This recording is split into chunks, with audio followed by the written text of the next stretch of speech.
bonjour et bienvenue dans Livrez-vous, votre émission littéraire sur Public Sénat. Chaque semaine, nous faisons vivre la vie des idées au travers des livres. Et aujourd'hui, on va conjuguer deux verbes grâce à deux invités. Ces deux verbes sont les suivants, juger et défendre. Alors, juger l'œuvre et son auteur grâce à une grande sociologue, Gisèle Sapiro, bonjour. Peut-on dissocier l'œuvre de l'auteur? C'est le livre que vous publiez aux éditions du Seuil. À côté de vous, un grand avocat, Hervé Temim. Bonjour maître. Bonjour. Secret défense, c'est le livre que vous publiez chez Gallimard. Vous êtes notamment l'avocat de Roman Polanski, et il est question de Roman Polanski puisqu'il est devenu emblématique de cette distinction que l'on peut faire ou refuser entre l'œuvre et son auteur. Gisèle Sapiro, pouvez-vous nous donner quelques exemples comme cela d'auteurs Polanski, Céline, Matzneff qui aujourd'hui sont devenus emblématiques de cette question? Oui, merci. Et tout d'abord, je n'ai pas du tout les pouvoirs d'un juge. Et donc, j'émets tout au plus un point de vue dans ce livre en le restituant parmi d'autres points de vue et d'autres arguments qui ont été évoqués lors des affaires qui ont eu lieu, multiples affaires, mais dans des registres et des domaines extrêmement différents, que ce soit la littérature, la philosophie, le cinéma. Certaines affaires, les motifs étaient très différents. Certaines affaires étaient des cas de pédocriminalité. Il y a eu l'affaire Polanski, il y a eu l'affaire Matzneff, et puis il y a un ensemble de cas qui concernent les engagements en fait d'un certain nombre d'auteurs, des engagements qui sont condamnés aujourd'hui, des engagements pro-nazis, des engagements antisémites, et donc là je traite d'un certain nombre d'affaires qui ressurgissent, pour certaines régulièrement, comme l'affaire Heidegger, maintenant avec la publication des Cahiers noirs, d'autres qui ont émergé parce qu'on a découvert en fait des faits dans les années 80-90, Paul de Man, Jauss, Günter Grass lui-même a raconté son Paul de Man qui était un critique littéraire dont on a découvert le nazisme. Paul de Man, il a écrit des articles antisémites en 1942 et puis ensuite il a cessé d'écrire et puis il est parti aux États-Unis. Il a fait une grande carrière de critique littéraire. Jauss était un officier SS qui a eu des responsabilités sur le front de l'Est et puis en Croatie où il y a eu des meurtres de masse perpétrés. Et en fait, on n'a jamais parlé de ça. Et c'est un grand théoricien de la littérature. Variété de cas qui sont analysés dans votre ouvrage. Alors, vous n'avez pas défendu tous ces gens-là, maître Temim. Vous avez défendu Roman Polanski. Est-ce qu'il y a une forme d'immunité artistique ? Bien sûr que non, enfin pas à notre avis. Je dis notre avis parce que Roman Polanski n'a jamais soutenu ni entendu faire soutenir qu'il devait bénéficier d'une quelconque immunité artistique, même d'une immunité modérée qui aurait, par exemple, la signification de circonstances atténuantes, comme parfois certains me l'ont soufflé à l'oreille de manière, pour moi, totalement incompréhensible. Non, il n'y a pas d'immunité artistique. Sur un plan judiciaire, sur un plan pénal, il n'y a pas d'immunité artistique. Sur des faits de droit commun, certainement pas. Et alors, quand on défend Polanski, est-ce que l'on défend un homme que l'on juge innocent? Est-ce que le secret qui est au cœur de votre ouvrage est quelque chose de sacré qui fait que vous ne pouvez dévoiler la nature de vos conversations avec Non, je ne peux certainement pas dévoiler la nature de nos conversations, mais quand on défend Roman Polanski, dans le rôle qui a été le mien, qui était un rôle évidemment d'avocat français, qui continue d'ailleurs à le défendre quand il a besoin d'être défendu, et malheureusement il a besoin d'être défendu même si ça n'est pas dans des enceintes judiciaires, puisque je rappelle qu'il n'y a aucune procédure judiciaire le concernant aujourd'hui, si ce n'est la procédure aux États-Unis. On défend un homme par rapport à cette affaire Samantha Geimer, qui n'a pas soutenu qu'il était innocent, qui a admis sa culpabilité, mais si cette culpabilité n'est pas la culpabilité d'un homme qui a reconnu un viol, il n'y a pas de chef d'accusation de viol qui lui soit reproché, et on essaye de remettre les choses dans un contexte, je crois, plus juste, plus vrai, et relativement plus modéré aussi. Gisèle Sapiro, une sociologue comme vous, justement, comment analyse-t-elle le cas de Polanski ? Alors, Moi, je ne me prononcerai pas sur les faits de justice. Il est poursuivi effectivement aux États-Unis, mais voilà, il est réfugié en France et protégé par les procédures françaises. Le cas Polanski a émergé dans le contexte de MeToo, où des groupes féministes se sont servis de la notoriété de Polanski, comme d'autres artistes, pour promouvoir la cause des femmes et les affaires de pédocriminalité. Le cas Polanski, il s'est posé à cause de la récompense, c'est-à-dire des Césars qui lui ont été décernés lors de la cérémonie qui a suscité le départ de Adèle Haenel, l'article de Virginie Despentes, et c'est là qu'il y a eu une affaire. Parce que, alors il y a des positions diverses. Certains collectifs féministes voulaient interdire ou faire empêcher la tenue, les projections de son film J'accuse, parce qu'il avait insinué dans le dossier de presse qu'il y avait un rapport entre l'innocence. Après, il a démenti ça, l'innocence de entre Dreyfus et son cas. Alors, il ne l'a pas dit texto, mais il a insinué, en fait. Ça a été lourdement suggéré par Pascal Bruckner, et il a repris ça dans certains entretiens, et puis dans d'autres, il a démenti. Donc, le débat, il a porté essentiellement en France, non pas sur la censure, parce que le film n'a pas été, évidemment, censuré, mais sur la récompense, et la récompense qui arrive dans un contexte, justement, où on est en train de dénoncer les abus d'autorité dans le milieu du cinéma. Et le cas Polanski, pour moi, c'est vraiment ça. C'est la différence avec l'affaire Bertrand Cantat, où c'est un meurtre commis, mais qui n'est pas en situation professionnelle. Or, dans le milieu du cinéma, il n'y a pas de déontologie, il n'y a pas d'éthique professionnelle qui empêcherait, si un avocat, si un médecin commettait un abus d'autorité comme tel sur un mineur en situation professionnelle, il serait immédiatement sanctionné, voire rayé de l'ordre. Maître Temim. Oui, alors écoutez, dans le cas de Roman Polanski, on ne peut pas du tout parler d'un système. Ça n'a même jamais été évoqué. Je me permets quand même de rappeler que cette seule affaire que vous avez vous-même évoquée, qui concerne Samantha Geimer, elle a eu lieu en 1977. Et probablement c'est inutile pour vos téléspectateurs, mais la victime, puisqu'elle a été victime de faits commis par Roman Polanski, considère que la justice, les médias lui ont fait beaucoup plus de tort que Roman Polanski, et elle a demandé, sans succès, à la justice américaine, par une action judiciaire, de mettre un terme au mandat d'arrêt dont il était l'objet. Moi, je défends un homme, je ne défends pas une cause, et d'ailleurs, je ne suis pas opposé à la cause, évidemment, de celles et ceux qui veulent protéger les droits des femmes et les femmes. Autre cas que vous évoquez dans votre ouvrage, Gisèle Sapiro, celui de Gabriel Matzneff. Alors, dans le cas de Matzneff, là, il y a un système, puisqu'il avait instauré une espèce de système d'exploitation des jeunes filles, des gamines dont il profitait sexuellement, mais aussi pour son œuvre, c'est-à-dire... Ce n'est pas un grand écrivain. Vous me permettrez de répondre négativement à cette question, même si habituellement je ne m'autorise pas forcément à prononcer ce genre de...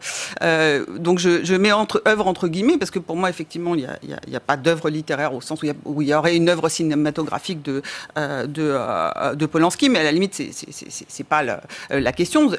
Ça nous interroge pour comprendre pourquoi il a eu cette reconnaissance. Mais le système d'exploitation, je voudrais quand même le préciser, parce qu'il soutirait à ces jeunes filles, à ces gamines, des lettres qu'elles lui envoyaient, et qu'il en tirait un profit, puisqu'il les reproduisait dans ses écrits, et il en tirait un profit symbolique et financier, et ça a été un système qui a duré pendant 20-30 ans, encadré et soutenu par une certaine partie du milieu littéraire, et pas seulement du milieu littéraire. Mais alors, ce qui est compliqué dans votre métier, Maître Temim, vous n'êtes pas le défenseur de Gabriel Matzneff, mais vous dites à son sujet, je peux presque tout comprendre, non pas les crimes qui lui sont imputés, mais quand vous êtes avocat généralement de criminels, lorsque vous êtes pénaliste comme vous, et donc vous devez comprendre les logiques des hommes. Non, ce que je vais répondre. Je voudrais vous dire quelque chose, parce que ce que vous avez dit était très juste, mais très éclairant. Un innocent aussi a droit à un avocat. Parce que, évidemment, le pire des criminels... Non, mais oui, vous associez la défense à l'horreur. Un innocent aussi a droit à un avocat. Et vous savez, c'est pas quelque chose de neutre, ce que je vous dis. Alors, s'agissant de Matzneff, qu'est-ce que je veux dire, moi, quand je peux tout comprendre ?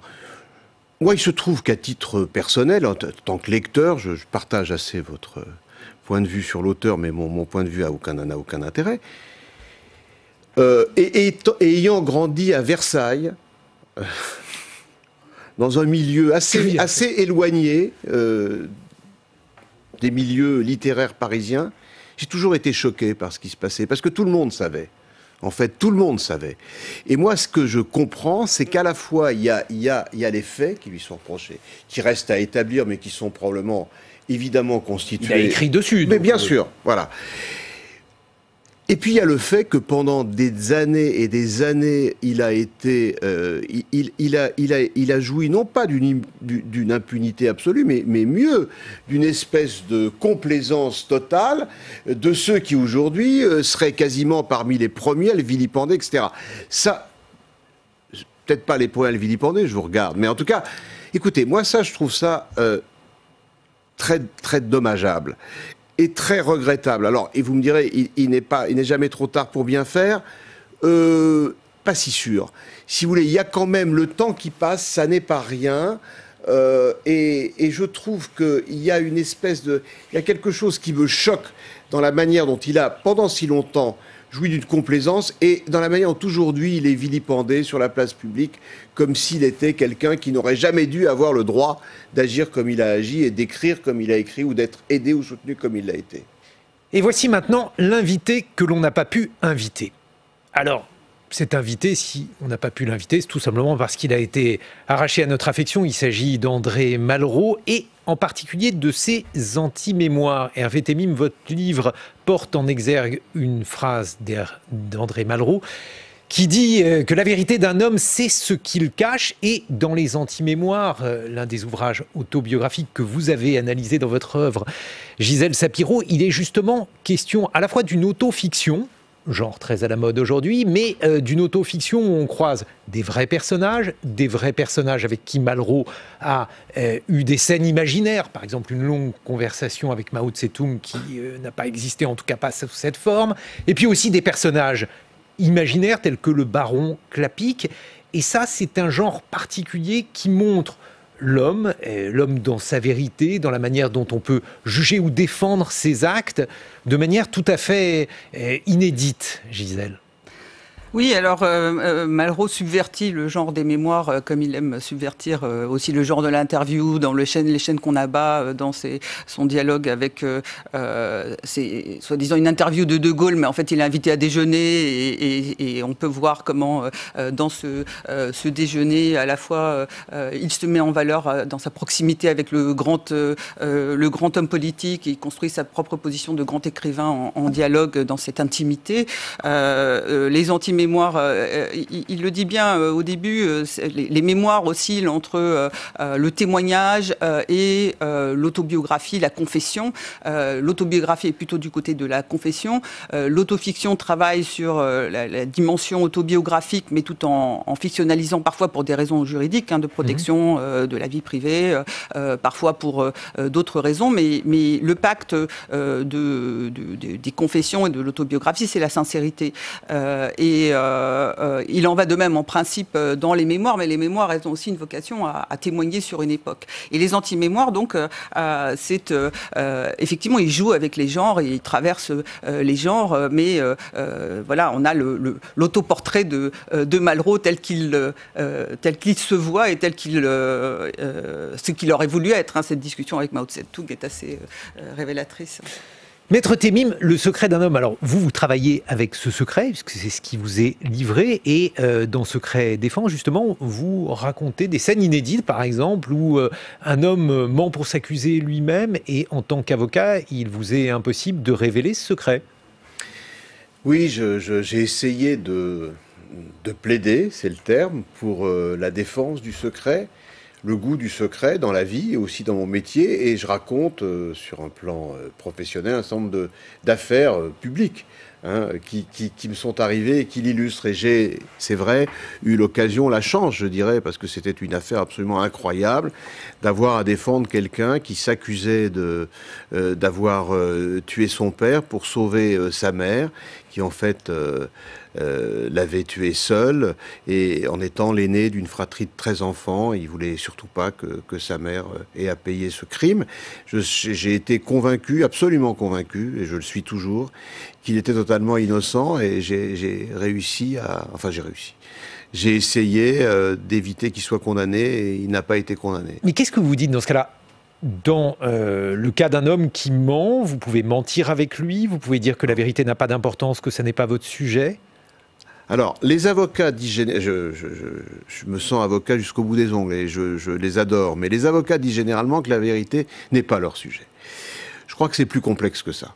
Ce qui est vrai, c'est qu'un avocat, et ça peut paraître troublant, voire même sulfureux, un avocat ne recherche pas la vérité.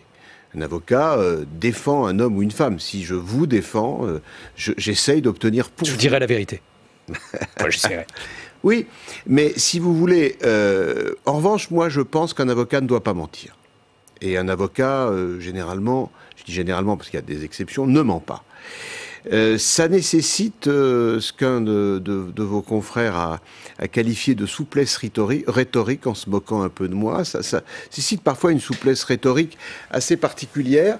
Il faut être capable de ne jamais soutenir un argument auquel on ne croit pas, de ne jamais énoncer une chose fausse, tout en œuvrant pour une décision qui vous paraît juste, mais qui n'est pas forcément conforme à la vérité. Parce qu'il est juste dans notre système qu'un homme ou une femme coupable ne soit pas condamné si les preuves réunies contre lui ou elle ne sont pas suffisantes. C'est ça, c'est la vérité judiciaire et la vérité. Aux États-Unis, un avocat qui découvre le mensonge de son client révèle ce mensonge. Il doit le révéler. Mais sans vouloir faire d'anti-américanisme aigu, les États-Unis sont à cet égard le pays de l'hypocrisie absolue. Mais effectivement, la vérité étant sacro-sainte, l'avocat étant au service de la vérité, l'avocat ne peut pas ne pas révéler en principe une vérité qu'il a apprise de son client. Et Gisèle Sapiro, un auteur qui ment, un auteur qui joue avec la vérité, avec sa vérité. On a parlé d'autofiction avec Malraux, vous en parlez par exemple avec Houellebecq, on ne sait pas où est Houellebecq, qui est Houellebecq dans ses romans. Qu'en faire ? La fiction, c'est la base même des distorsions qu'on opère par rapport à la réalité. C'est une source extraordinaire de créativité. La question, c'est effectivement le type de pacte de lecture qu'on peut avoir, c'est-à-dire quand on est dans la fiction, on est dans la fiction, et la fiction aujourd'hui est protégée parce qu'on distingue la représentation de l'apologie. Quand on est dans le genre autobiographique, là, il n'y a plus de distinction entre l'auteur et son personnage, en principe, même si beaucoup d'auteurs jouent avec ces identités, peuvent faire écrire un journal à un de leurs personnages fictionnels. Et par exemple, Chloé Delhomme dit que elle s'est inventée comme auteur, comme personnage elle-même. Et c'est aussi le fantasme des écrivains de se réinventer dans la littérature. C'est ce que décrit bien Marthe Robert dans son livre sur les origines du roman. Elle situe ça dès le rapport à réinventer la vie familiale quand on est enfant, à s'inventer d'autres parents. Voilà. Donc c'est la source de tout, mais la question, effectivement, elle peut être le degré de sincérité est extrêmement variable, il peut être analysé, et aussi les stratégies rhétoriques, c'est-à-dire comment faire passer des valeurs qui sont condamnables en les fictionnalisant, en les mettant dans la boucle de personnages, et en se s'abritant derrière la fiction. Ça a été de toute façon une stratégie de la littérature de toujours. J'ai étudié la période de la Restauration. C'était, on voulait parler de la France et on parlait de l'Angleterre ou de temps reculé. J'ai travaillé sur la poésie de la Résistance. Il y avait aussi ces déplacements qui étaient opérés. C'est une stratégie qu'on retrouve aussi en matière de défense, Maître Temim. Je pense par exemple à Maurice Agnelet. Vous avez plaidé dans le dossier Agnès Leroux et dites-vous, il utilisait une phrase de Camus, « J'ai choisi d'être innocent ». J'étais partie civile contre lui, ça m'est rarement arrivé, mais là j'étais partie civile et il a été condamné. Oui, c'était... Alors Maurice Agnelet était quelqu'un de très érudit, d'assez cultivé. C'était un avocat, il était avocat, très versé. Ah, vous voyez, il faut se méfier des avocats. Il faut se méfier des avocats, oui, mais croyez-moi. D'ailleurs, c'est presque une reconnaissance pour un avocat qu'on se méfie de lui. Et il lisait beaucoup, énormément, et très curieusement, en toute fin d'instruction, totalement déconnecté de la recherche des preuves, il y avait eu une perquisition qui a été faite à son domicile à Chambéry et on avait aspiré ses ordinateurs et il avait tapé des tonnes et des tonnes et des tonnes, mais des dizaines et des dizaines de pages de citations. Je les ai toutes lues avec intérêt et il y en avait, c'était d'ailleurs très éclairant. Il y en avait une qui était extraordinaire. Il avait sorti des justes de Camus cette phrase « J'ai choisi d'être innocent ». Et j'ai trouvé que c'était tellement lui que j'ai même fait quelque chose qui m'est totalement inhabituel. J'ai décidé, avant même le début du procès, que je terminerais ma plaidoirie par cette phrase-là, alors qu'on ne pense jamais à sa plaidoirie avant le début d'un procès. Je vous propose maintenant de retrouver Marie-Pierre Bourgeois.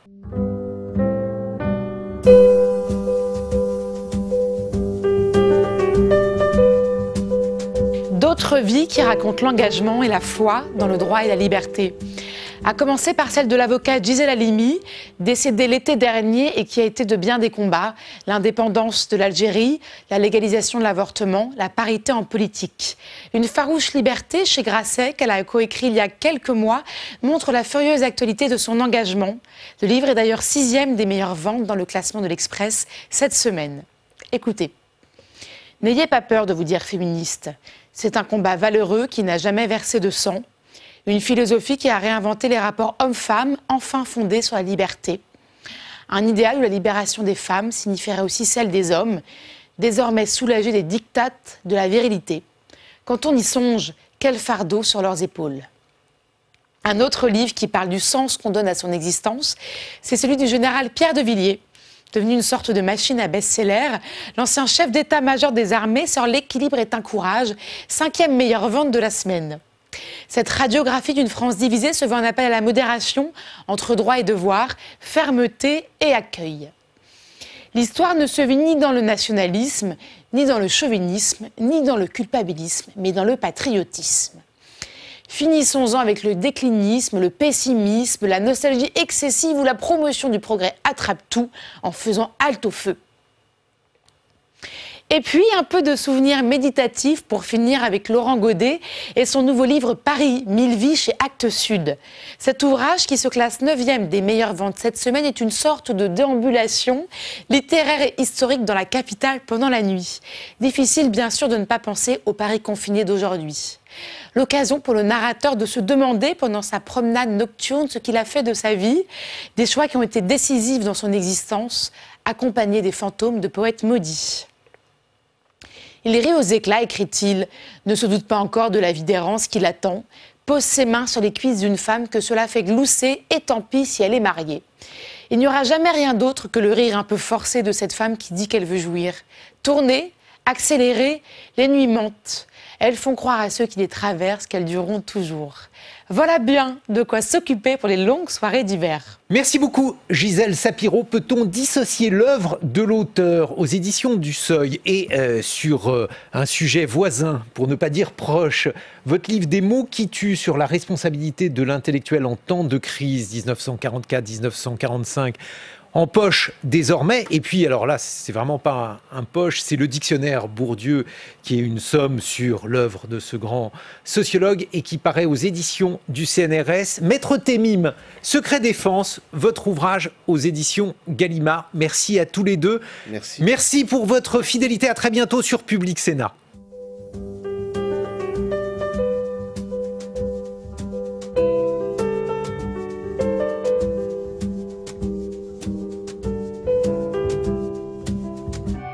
Public Sénat, en partenariat avec France Culture et avec le soutien du Centre national du livre, vous a présenté Livrez-vous.